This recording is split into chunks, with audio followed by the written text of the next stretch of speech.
The following is a transcription from several pages of a burnt personal diary that was found next to the remains of Angela S. York. Police officers entered Mrs. York's apartment at 113 Cherry Lane on July 28th, after she had been reported missing for several days. The interior of the apartment had apparently been completely destroyed in a fire, although none of the neighbors had reported seeing flames. In the corner of the bedroom, the officers found a large pile of ash that was later identified through dental records to be the body of Miss York.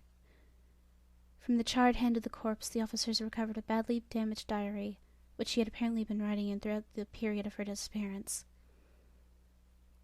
Experts have not been able to determine the cause of the fire, nor the reason why it damaged only the inside of one apartment, leaving the exterior and all surrounding rooms unharmed. In an effort to solve the mystery, the diary underwent an extensive restoration to repair and copy the charred pages. The Diary of Miss Angela York. Exterior cover. Both front and back covers of the diary have sustained fire damage that erased any possible writing. Interior front cover. Angela penned a small note to herself in the corner. Hooray! I finally moved into the new apartment. I'm so excited. My new job starts on Monday. I bought this diary to prove to myself, when I'm old and senile, that I really did it. I really made it on my own in the world. So, congratulations, girl. You made it. Sincerely yourself, Angela S. July 2nd. Too exhausted, right much? Me, Susan, Hillary, and Andre spent all day in the woods. We got lost at one point, which is why we got back so late. However, I feel that it was a lucky break. We ran across this really old-looking cabin right beside a creek. Kind of freaked us out at first, but Susan said that there wasn't any record of a cabin in the area and that we must have run across some ancient hunter's woodhouse. Tomorrow, we're all returning to explore it more fully. Maybe if we collect enough information about it, we can get mentioned in the locals. Meanwhile, I'll be treating the blisters all over my heel. I really do need to get new boots. July 3rd. What a strange day. It took us forever to find the path we had accidentally stumbled across the day before. When we finally got to where the cabin had stood, it was gone. In its place, there was a big mound of ash spread all over the grass. We stomped all over it trying to find clues, but all I could find was a scorched wood and melted nails. Susan found a burnt doll, only its glass blue eyes still untouched. That freaked us out. Then Andre kicked apart a small pile of charcoal and found a tooth inside. Well, we booked it back up to the main trail pretty fast after that. In the darkness beneath the trees, I think our imaginations must have run a little wild. Of course, once we were in sunlight again, we realized we must have taken the wrong trail and run across the ruins of another cabin, which must have burnt down a long time ago. Still, sitting in my bedroom at night, thinking about that patch of burnt wood, makes me shiver. July 4th. What a shitty 4th of July. Work was a pain in the ass. I came home all angry at my boss, ready to collapse on the couch and watch bad TV, when I noticed a trail of black footprints all over my carpet. It spooked me until I realized the prints were from my own shoes. Somehow I managed to track ash all over my floor and not notice until tonight. I thought the hike would have been enough to get the crap off my shoes. Damn. Also, when I was relaxing in the bath, I found black stains between my toes. I couldn't get them out completely, but I'm not as worried about that as much as the carpet. I pulled out all the bottles under the sink, but none of my cleaners could get the stuff out. I'll have to go rent a carpet cleaner tomorrow and get the stain out before the landlady sees it. Oh, curse you, white carpet. July 5th. What a fucking mess. I picked up a carpet cleaner before I got home and prepared to exact vengeance against those dark marks on the floor. Now, as a monument to all my efforts, I have a huge black smear across my living room. Fucking carpet cleaner. Maybe I'll call Susan and Hillary tomorrow and ask if they have the same problem. I'm too upset to write anymore. July 6th. Something weird is going on with that stain. I can't be sure, but it looks like it's spread a little further. I noticed a small bump of some of the black substance in the middle of the spot. When I touched it, it crumbled under my finger. I think the ash is melting the carpet somehow. I spent the rest of the evening on the internet looking up things like powderized acids and burnt carbon deposit hydroxide reactions. Unfortunately, Attila the boss is making me finish a huge project for him by Friday, so I won't have time to clean the place up until next weekend. Even worse, that stain is still on the bottom of my feet, and my girlfriends, for once, weren't home. Addendum. I just noticed I had some of that black stuff on my hands, and now there's sooty handprints all over the walls. God damn. July 7th. The page was mostly destroyed. The stain is definitely spreading bigger, but so my boss is expecting me to do like I care, but it doesn't make my job any easier, especially considering all the reports I have to do at the same time, and Susan's absence doesn't help at all. You'd think that she could at least call me since I'm pulling her slack. To top off this shitty week with the cable, I turn it on and all I can see is static with some weird crackling in the background. I'd call the carpets throw my ass out. Finally, I think whatever weird chemical is in that soot is damaging my feet. The skin on the bottom is white and it's starting to peel off and they all feel tingly, but I just can't afford to take time to see and no time to...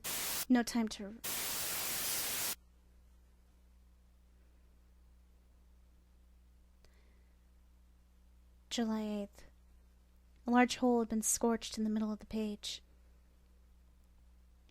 Oh God, I opened my door and screamed out loud. Whatever was in that soot is eating through the floor and walls. Huge scorch marks are spreading across my floor. There's charcoal everywhere. The place smelled like a fire pit, so I opened a window and draft blew and stirred up a huge cloud of dust that coated everything, including me. I shut myself into my bedroom, which so far is free of burns, and sat down with the phone book. I tried to call Susan again, but on the other end all I could hear was strange crackling sound. Next has boards are burnt. Enough of this shit. Tomorrow I'm skipping work and driving to the police station. After I get someone sent to my place to clean up what is clearly a chemical hazard, I'm going to the doctor's to get my feet checked out. They hurt constantly now, and a white-fringed black burn is creeping around my toes. I'm pretty scared. Addendum. I can't sleep. I could almost swear I could hear a popping, crackling sound coming from the living room. July 9th. I'm so fucking scared. I don't know what the hell's going on. I woke up this morning and it was dark outside. I thought the pain creeping up my legs had roused me early in the morning, but when I glanced at the clock, it said 9 p.m. How the fuck had I managed to sleep through the entire day? I decided I would go to the police anyway. When I left my bedroom, I nearly fainted. The entire living room was scorched black and white. Huge patches of charcoal were lumped on the ground and dripping off the walls. As I walked toward the door, pieces of ash ran down on my head. The horrible smell of burnt flesh and hair permeated everything. I got in the car and drove to the police station, but a few minutes later I realized I was lost. It was my own neighborhood. How the fuck did I manage to get lost? I drove and drove in the dark, trying to find anything recognizable. I'd just given up hope and started to cry when I noticed I was back home. The row of apartments stood directly in front of me.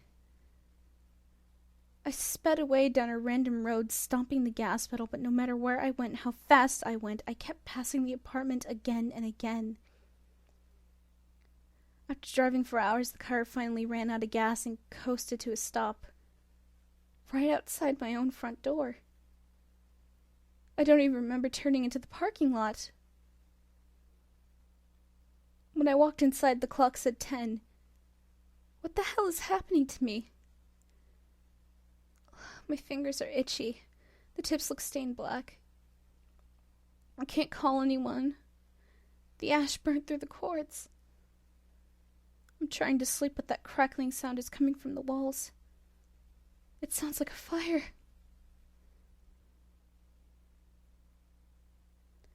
July 10th. The page was burnt away. July 11th. The corner of the page was also burnt away. At least 2 days. I just sat in my bedroom and stared at the door. Beyond I could the sounds of a fire, but whenever I looked into the living room, there was just the ash swirling through the air. Everything's burned. The couch is nothing but a pile of dust, and the TV is slowly melting into a puddle of plastic. I had to go to the fridge to bring back food. I kicked my way through the piles of ash heaped into the corners. Oh God, I swear I saw a gray hand rise up and grab at me before a gust of wind blew it apart. The scorch marks are spreading into my bedroom. The door is almost completely burnt through. There's no fire, no heat. I lost feeling in my feet, but when I touched them, flakes of dried white skin peeled off.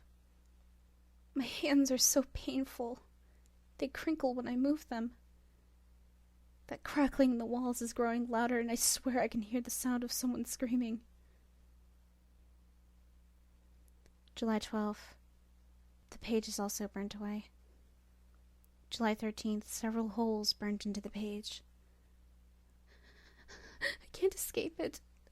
The bedroom is almost as burnt away as the rest of the apartment. I woke up this morning as a pile of ash at the foot of my bed. As I looked at it, a face began to form. It grinned at me, went out to the living room, and crouched in the corner. I sat hunched there until I fell asleep again. When I woke up, there was a gray hand lying on my shoulder. In the corner of my vision, something was staring at me. I screamed, and it disappeared in a swirling cloud, but the shape of a hand was burnt on my shoulder. I ran out of the apartment into the night, not caring where I ended up. When I fell from exhaustion, I realized I was back in the forest. The cabin, orange light poured out of its grimy windows and smoke drifted from the chimney. I crawled towards it. Inside I could hear that awful crackling sound. And someone was screaming. Suddenly I was standing at the door. As it opened, a blast of wind knocked inside. The door shut behind me. The inside of the cabin was flame. I stood in the middle of the wooden floor as the flames spread around me, consuming everything. Something grabbed me from behind. Turning, I saw a burning crawling its way up my legs. Its skin was burnt black, red liquid oozing out along lines, chest and arms. It looked at me and screamed as flames danced around its head, its eyes withering away, its tongue burning. I kicked it away. It fell onto the floor and broke into smoldering pieces. The cabin burned away around me, flaming timbers falling to the floor. The entire building collapsed. A cloud of sparks. As the dust cleared, I looked around. I was back in my own burnt apartment. A pile of ash lay at my feet.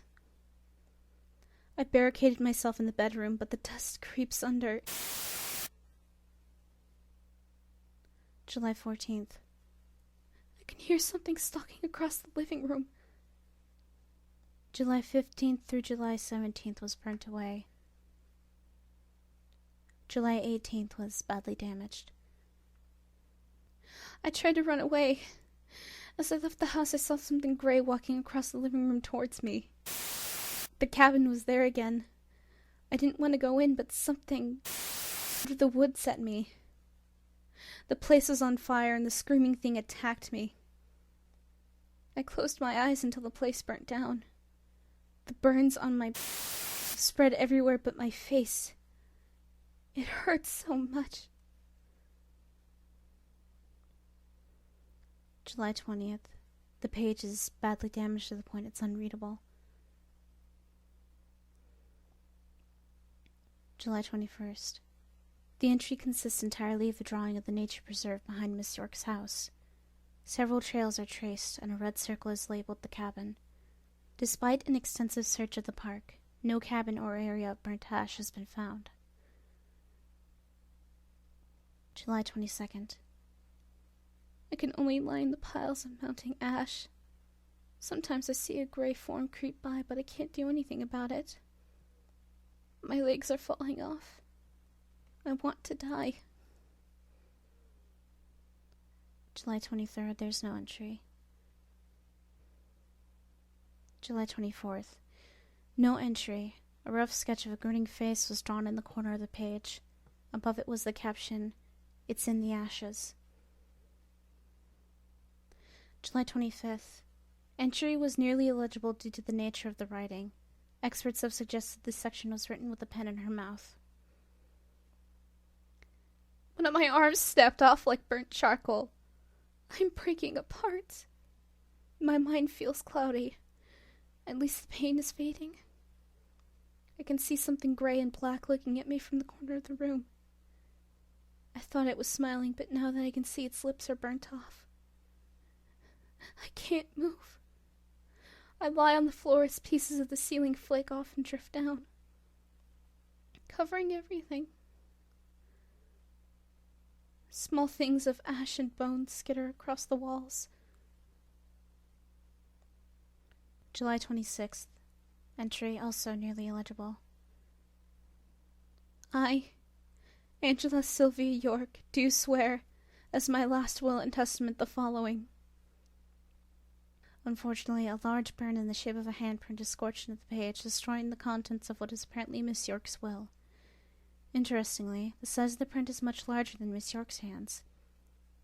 Of course, due to the deterioration condition of the corpse, this claim could not be verified. The remaining pages of the diary are either blank or burnt away. 2 days after the last entry, officers found the badly burnt body of Angela York.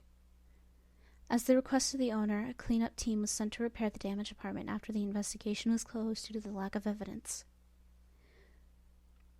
A good deal of time and effort was spent trying to find Susan and the other people Miss York mentions in her document, but to no avail. No cause of the fire has been determined. Update. The badly damaged diary has apparently disintegrated in the evidence locker, leaving a small burn mark on the shelf. Sanitation personnel claim that they are unable to remove the blemish.